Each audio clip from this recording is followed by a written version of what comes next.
俄罗斯父子的账号被限制，不能使用，不能派遣部队，他们宣布说要减少氪金，到底发生什么事情呢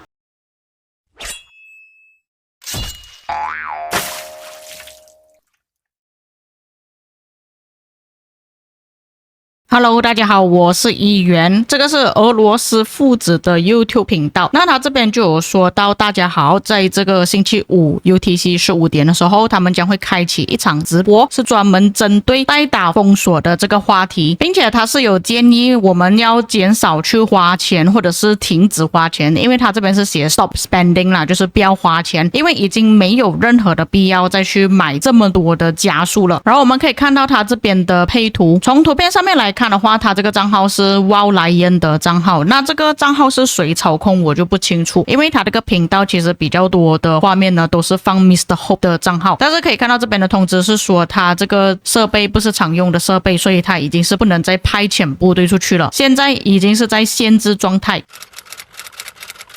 那么在之前我就跟大家讲过嘛，因为它这个代打封锁的问题呢，是看你的王国里面究竟有多少人去用代打而封锁。假设说你的王国可能就只有1-2位玩家去使用代打的话，其实系统不会去检测到，也不会封锁这个王国的玩家。但是像他这个情况被锁呢，就是表示说他的王国有出现大量代打啦。那么这件事情也是得到了验证，在前不久在讨论区那边呢，就有玩家分享了这个图片，上面就是之前我有讲过的异常账号登录警告。他这边所讲的并不是说这个账号，而是你的联盟里面发现有异常登录的活动，确保账号的安全，请务必保管你的密码，以免造成损失。然后下面这里呢，全部都是一些玩家的名字，但是已经是跟官方那边确认了，中间这个名单呢，很大可能是假的，然后左边右边的真实性会比较高。那我们可以看到左边这边的名单呢，其实就是来自2489，已经是可以看到蛮多账号都有使用代打，然后有很大可能被封。然后右手边这边的名单呢，是来自1093了，这些玩家的名字都是在1093，但是可以看到他这边是已经停止了啦，已经说什么 Thank you for your support Rise of Kingdom， 所以有很大可能就是只有这几个玩家是有用代打，但是2489那边不确定，有可能有更多也说不定。至于中间那个虽然有很大可能是假的，但是我觉得这些玩家会用代打的可能性其实也是挺高的，毕竟有蛮多都是一些大佬的账号。然后这个邮件呢，就只有管理层的人能看到，好像是联盟盟主。那这个贴文发布的时间是在2天前2026年7月13日的时候，今天才开始封锁，所以官方其实有事先给一些警告了。那刚好现在战斗是已经结束了，是不是官方刚刚好等到我们战斗结束才开始封号呢，还是怎样，我就不清楚。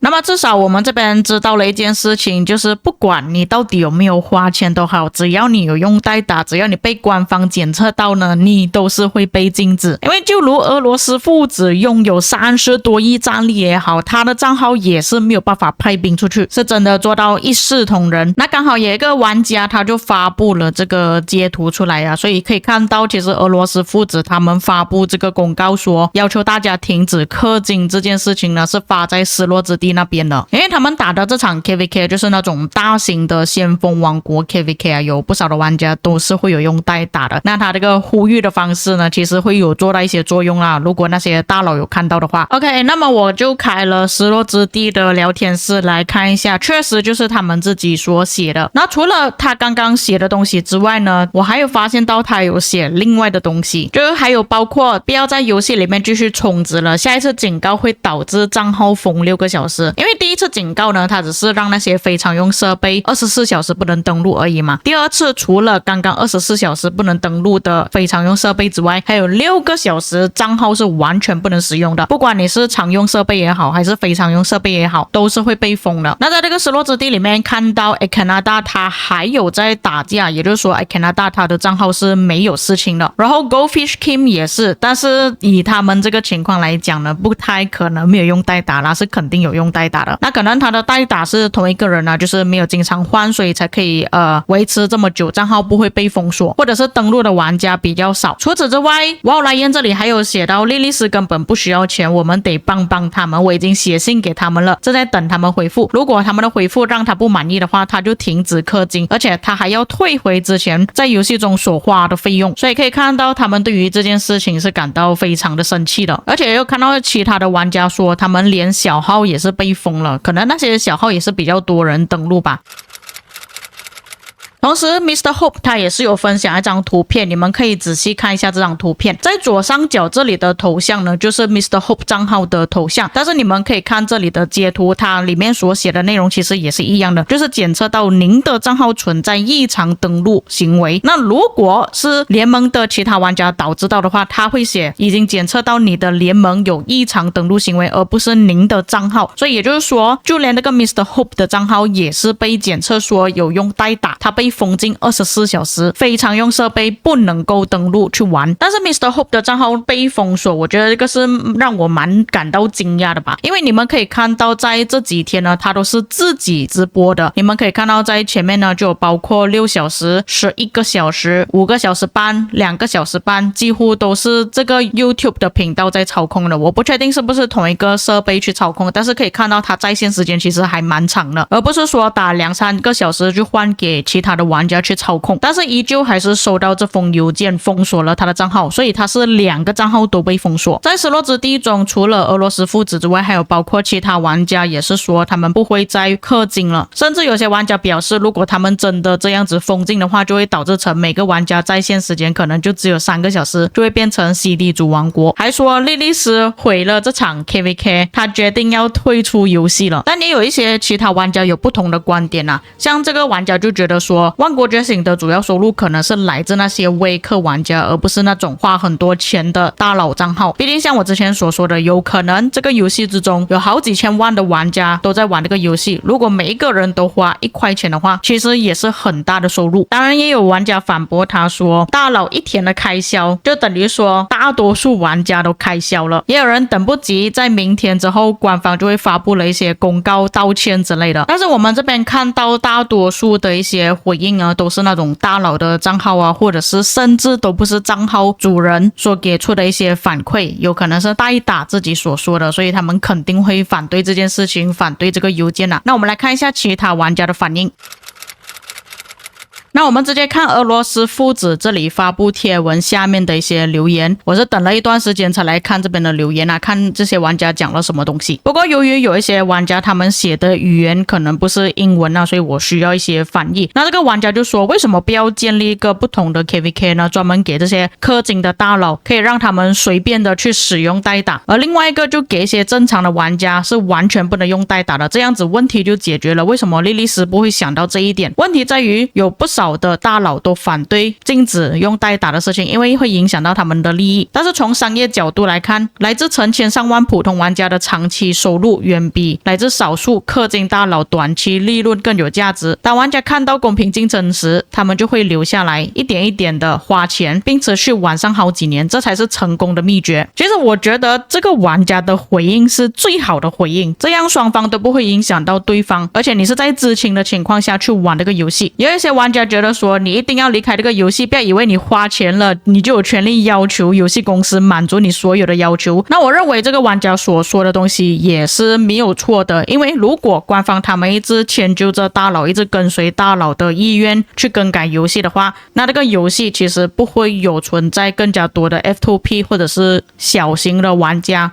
只会大佬跟大佬在战斗而已。而且有很大可能官方会被这些大佬牵制着，让他们没有办法去改其他的东西，更新别的东西。有玩家说至少有一件事情让他高兴了，可能他是觉得说看到俄罗斯父子账号被封他很开心吧。这个留言就有点怪怪啊，那个翻译，所以我这边大概整理一下他这里所讲的东西。他个人觉得封这个代打的事情不是什么坏事，这个更像是一个新的开始，可以让一些新的玩家更加有动力去竞争去玩这个游戏。我们一直有很多的想法想要去救活这个游戏，但是他们已经习惯了，大多数的想法都没有办法实现，还觉得说这些花钱的玩家的想法很奇怪。当优势垂手可得，毫无技巧可言的时候，还大叫自己有多强，这只会显得更加愚蠢。这个玩家也是同意去禁止代打，否则游戏就失去意义了。其他的玩家也是觉得说莉莉丝做的对，因为这个发布帖文的频道就是俄罗斯父子的频道，照理来讲他这里大多数的观众应该会支持他才对，但是可以看到这里反而大多数的一些留言都是跟俄罗斯父子是相反的，他们反而觉得说官方这样子改动是好的。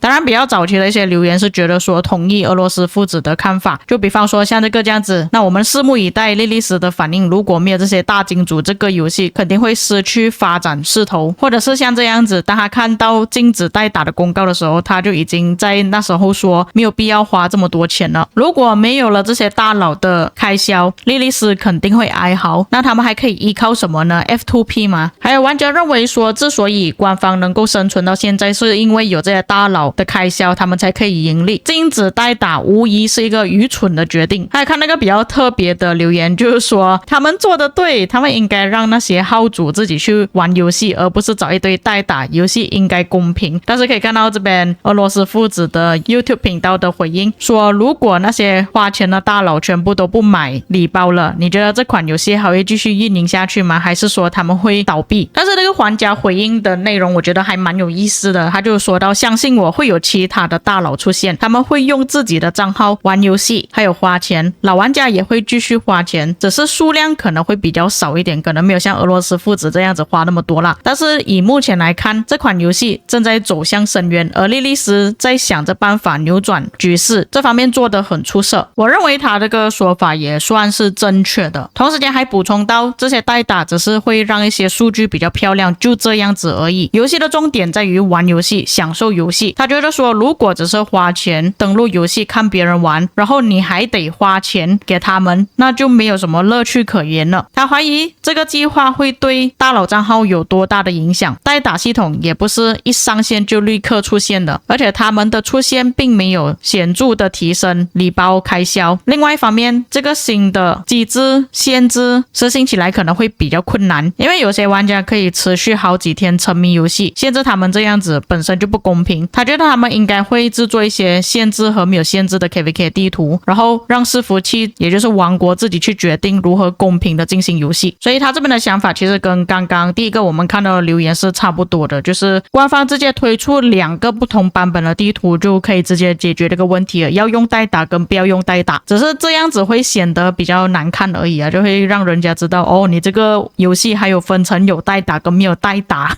这样子很奇怪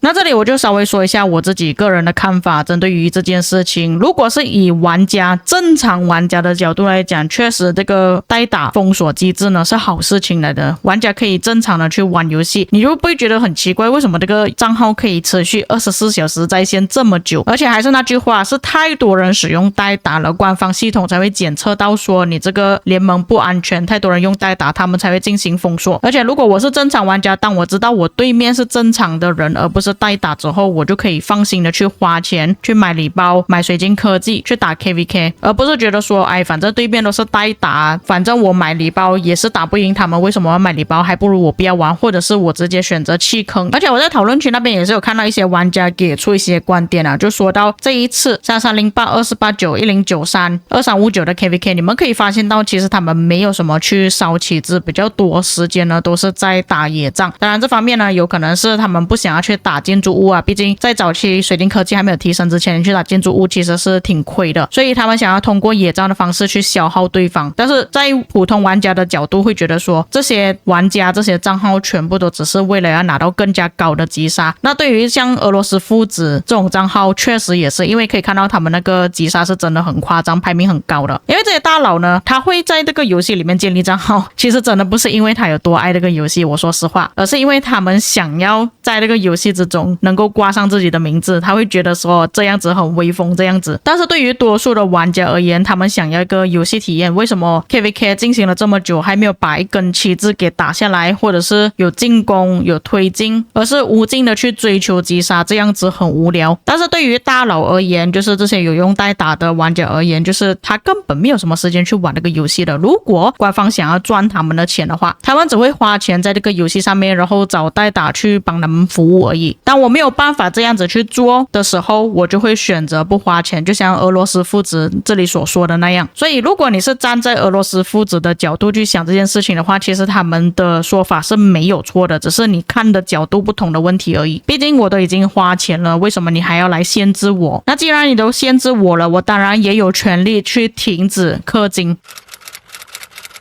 那么我觉得官方目前所要做的事情就是，要么就是态度很坚决，不管这些大佬讲了什么东西，封锁就是封锁，就算你说不要氪金，你呼吁其他的大佬都不要氪金也好，你也要把这条路走到死为止。因为我相信莉莉丝他们做出这个决定说要封锁代打呢，不是说一天两天，或者是突然之间想到说我们这样子做去限制这些代打，只是为了要给 F2P 这样子，我觉得并不是。而是如果他们一直把这个游戏变成说你要大佬才可以去玩的时候，会加入来这个游戏的玩家就会慢慢的减少。是的，大佬花的钱确实是比起普通玩家还要更多，但是就像刚刚那个玩家所说的，假设说这个游戏能够推广给更加多微氪玩家去玩，他们每天花$1在这个游戏上面都可以是一个很高的收入了。因为$1对于这些玩家来讲，可能总计加下来一个月你就花$30而已。其实$30的开销对于一个玩家而言是很少的，甚至有一些玩家他们其实可以花到$100。采取薄利多销的形式去运营游戏的话，或许也不是一个坏事。所以这个我是觉得说官方他们想要推出这个代打限制的主要原因啦。还有第二种解决方案，就是像俄罗斯父子所讲的，他们是大佬就听他们所说的，把代打限制这个东西给移除掉。但是如果他们真的这样子做的话，就会显得官方那边非常的小丑。你当初很坚决的推出了这个限制，然后突然之间就说我们又不要限制了，因为大佬说他不想要再花钱在这个游戏上面，所以我们撤回了。我担心的是可能你会留下这些大佬，但是你再也不会留下 F2P 或者是微氪玩家的心，他们会觉得说你根本不需要他们。所以这里我们就要看官方他们究竟要怎么去改了。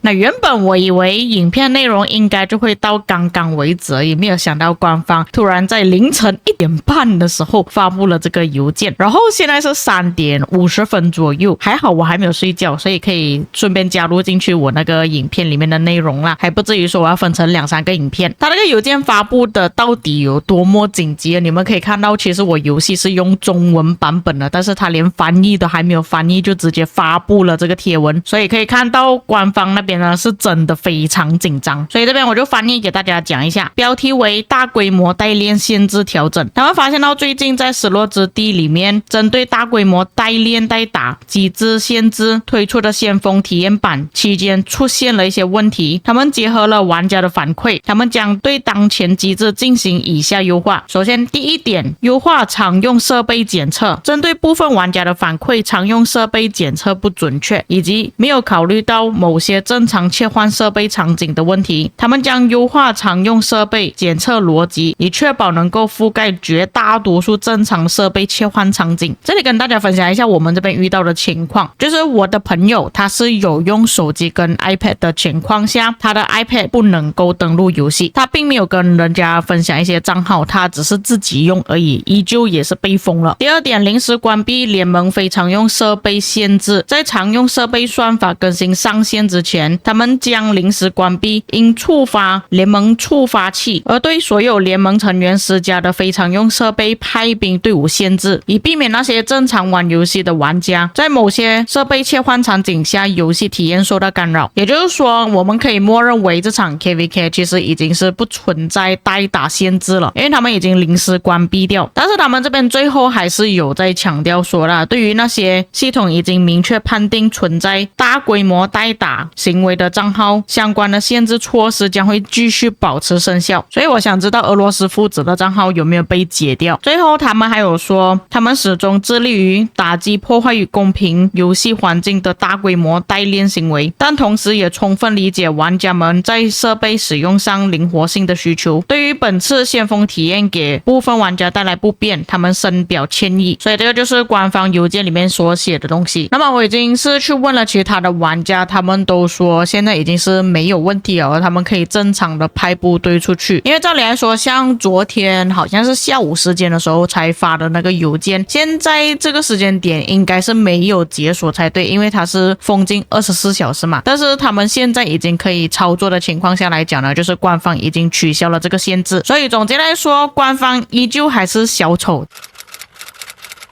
那以上就是关于这个俄罗斯父子说不要氪金的事件。至于各位看了之后有什么想法呢？你们是支持代打还是反对代打，或者是有什么其他的想法？当然如果有一些遗漏或错误的地方，各位可以在评论区帮我补充。我们下个影片再见。